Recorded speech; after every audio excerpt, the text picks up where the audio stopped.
అందరికీ నమస్కారము. ఎగ్స్ మనం తినే అన్ని మన ఇంట్లో అవసరం ఉన్నన్ని తీసేసుకొని ఉడకబెట్టేసుకోవాలి. ఉడికిన తర్వాత పొట్టు తీసేసుకొని ఇంకా ఇలా చేసుకోవాలి. ఎగ్స్ని అయితే మనం మామూలుగా ఇట్లా పొడవుగా ఘాటు పెట్టేసుకుంటే మధ్యలో రౌండ్ ఎల్లో రౌండ్ చితికిపోకుండా ఖరాబ్ కాకుండా వస్తుంది. నిదానంగా పైన ఘాటు పెట్టేసుకోవాలి. కత్తితోటి పెట్టేసి వైట్నేమో 4 పీసులు చేసుకోవాలి. ఈ ఎల్లో రౌండ్లన్నీ తీసి పక్కన పెట్టేసుకోవాలి. ఇంకా ఇది చాలా బాగుంటుంది. పిల్లలు ఉడకబెట్టిన ఎగ్గు తినని పిల్లలకైతే ఈ ప్రాసెస్ తోటి చేసామంటే ఇష్టంగా తింటారు. ఇంకా అప్పుడప్పుడు మార్చి చేసి ఇవ్వచ్చు. ఇంకా ఇలానే 4-5 రకాలు మనము చేసి ఇంకో వీడియోలో చూసేద్దాము.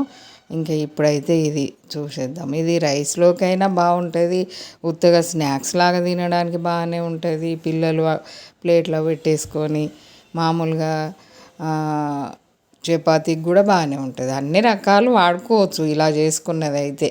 ఇంకా ఎలా అంటే ఇబ్బంది ఉండదు. మామూలుగా ఎప్పుడు రోజు డైలీ ఉడకబెట్టి ఇవ్వడం వల్ల వాళ్ళకి బోరు కొట్టి ఆ ఎగ్గు తినంలే అని అనే పిల్లలు ఉంటారు కదా.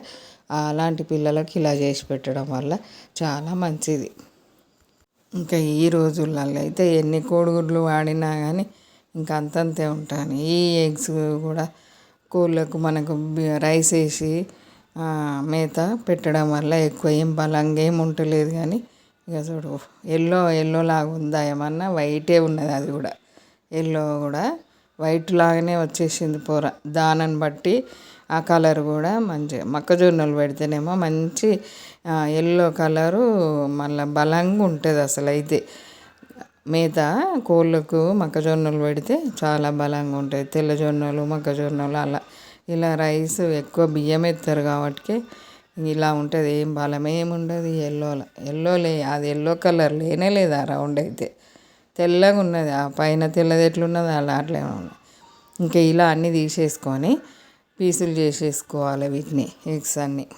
ఇంకా ఇప్పటి పిల్లలకైతే ఎన్ని వెరైటీస్ చేసినా కానీ ఇంకా ఎప్పుడు బోరే కొడుతూ ఉన్నది. ఈ రోజులలో పిల్లలకి తిండి తినడానికి బతికిచ్చి వద్దులే అని ఇట్లుంటే బాగుండు అట్లుంటే బాగుండు అనే కోరికలు ఎక్కువ. మనం కొంచెము టైం ఏమి ఎక్కువ పట్టది.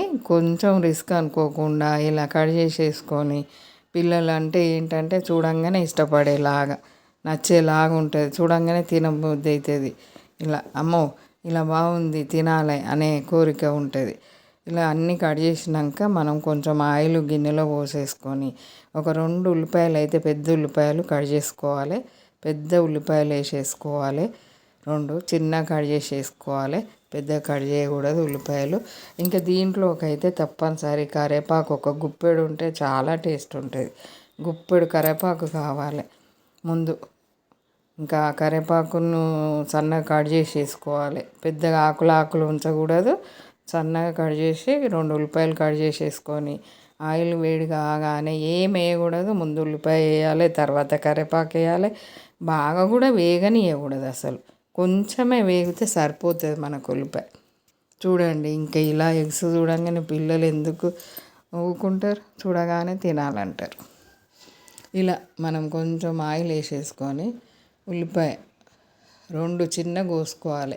ఇంకా కొంచెం ఎక్కువ మనకు కర్రీలు రైస్లో కలుపుకోవడానికి కావాలంటే ఇంకో 2 ఉల్లిపాయలు కూడా కట్ చేసుకోవచ్చు. ఏం తేడా రాదు. ఇంకా ఈ 6 కోడిగుడ్లకైతే మేము 2 ఉల్లిపాయలు కట్ చేసాము. ఒక గుప్పెడు కరివేపాకు. ఇవి కొంచెం లైట్గా వేగితే సరిపోతాయి. ఇంకా ఇలా అల్లం వేసుకోవాలి ఒక స్పూన్. ఇందులో పెద్ద మన ఇంట్లో లేని ఏమి అవసరం ఉండదు. అన్నీ మన ఇంట్లో ఉండేటివే. ఎక్కువ మసాలాలు ఏమి ఉండవు. ఈజీగా అయిపోతుంది. మనకు తొందరగా అయిపోతుంది ఈ పని అయితే. ఇలా అల్లం కొంచెం వేగిన తర్వాత 2 స్పూన్ల జీలకర్ర అయితే ఈ టైంలో వేసుకోవాలి. ఆయిల్లో వేయకూడదు. ఈ ఉల్లిపాయతోటి మంచిగా వేడికి జీలకర్ర అన్నది మంచిగా ఉమ్మగిలి వేగి టేస్ట్ బాగా వస్తుంది. స్మెల్ కూడా మనము ఆయిల్లో వేసిన జీలకర్రకును ఈ ఉల్లిపాయతోటి ఉడికిన జీలకర్రకు తేడా ఉంటుంది. టేస్ట్ తేడా ఉంటుంది.